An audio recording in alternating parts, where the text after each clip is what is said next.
La radio, televisión, el teléfono, el sismógrafo y hasta el sin igual telégrafo y el nuevo cinematógrafo es un invento de actualidad. El radiófono que hoy en día ofrece nueva atracción, lanzándole al mundo exterior una Alicia tecnológica. Sin duda, una de las ventajas que tuvimos los que crecimos entre los años 70 y 80, aparte de haber disfrutado de las mieles de un país sólido y que nadie parecía derrumbar, fue el haber tenido la oportunidad de ver pasar una cantidad de aparatos tecnológicos frente a nosotros y ser testigo de sus mutaciones y actualizaciones en un relativo corto tiempo. Creo que yo, como casi todos los de mi generación, en algún momento nos sentamos a escuchar música en el picó de nuestras casas. Aquel mueble de madera que servía tanto para animar las fiestas familiares y entretenernos como para adornar el espacio, ya que sobre él se podían poner portarretratos y floreros. En una oportunidad recuerdo que me senté frente al equipo y me dispuse a escuchar los discos de vinilo que estaban en uno de los cajones de aquel mueble. Había discos de gaitas, de tangos, de boleros, entre muchos otros. Estuve exactamente 1 hora y 15 minutos escuchando aquellos discos. Tal vez muchos tuvimos ese momento en el que supimos por primera vez lo que significaba hacer algo por determinado tiempo. A partir de ese momento, quise tener mi propio equipo de sonido en mi cuarto. Tuve, como muchos, el tocadisco de Acude, equipo que venía con el kit de aquella campaña de alfabetización impulsada por el gobierno de esa época y que a mi parecer tuvo mucho éxito. Tuve varios tocacassettes o mini componentes, como le llamábamos. Siempre fui muy celoso con mis cassettes. Mi favorito eran los TDK de 60. Era raro que optara alguna vez por una cinta de 90 minutos, ya que existía el mito de que el sonido no era igual. Si se trataba de grabar una copia de un disco de un cassette original, optaba por una cinta de cromo, aunque eran muy escasos y también se decía que el cromo se dañaba si se ponía muchas veces o se borraba y se regrababa sobre él. El caso es que los de mi generación usábamos el formato de vinilo de forma regular, porque era lo que había, no porque lo prefiriéramos. Cuando fue la época de migrar al CD, muchos lo aceptaron con relativa facilidad. En mi caso no fue así.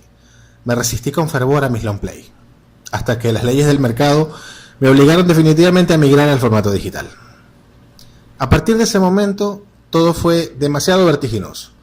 Migramos del CD al formato WAV y del formato WAV al Real Audio y poquito tiempo después migramos al MP3. Yo creo que la compañía Sony jamás se imaginó que su famoso Discman, el armatoste antiestético y pesado que pretendía reemplazar al Walkman, iba a tener una vida tan corta.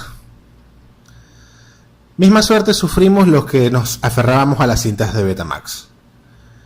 Ayer, conversando con mi amigo y hermano de Alicia, Carlos Bastardo, me refería que en aquella época hubo como una especie de clubes. El de los que teníamos el Betamax y el club de los que tenían VHS. No fueron pocas las personas que apenas los conocíamos, les preguntábamos si tenían Betamax. Con el tiempo, todos los que tuvimos Betamax tuvimos que migrar al VHS, por un tema de costos y popularidad. La mayoría de los clubes de video manejaban mucha más variedad en formato VHS que en Betamax. Tal vez a ustedes les vinieron con el mismo cuento que a mí, ese de que existía un adaptador para ver las cintas de Betamax en VHS.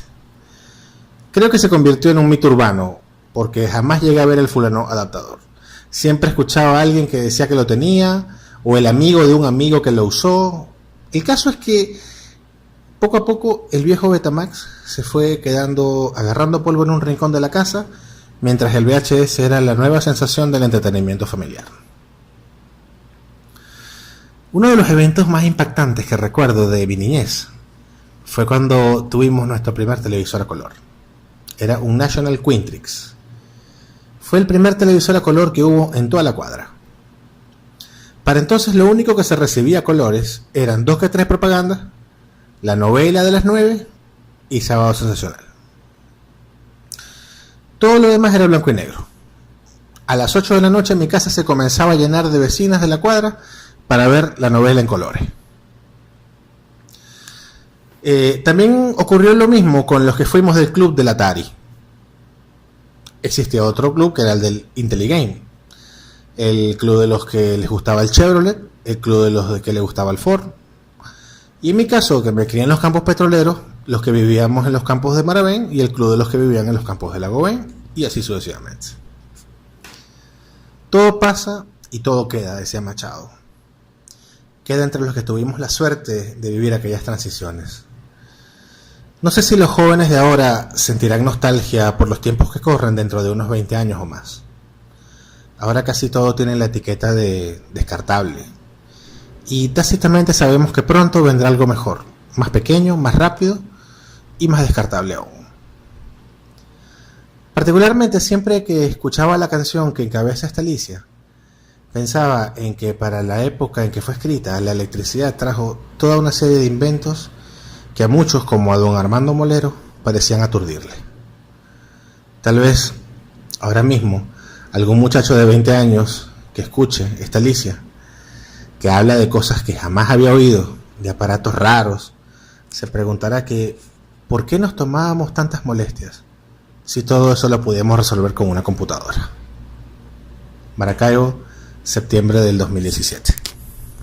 De electricidad que han inventado desde hace poco con la idea de que el mundo se vuelva loco. Yo de la ciencia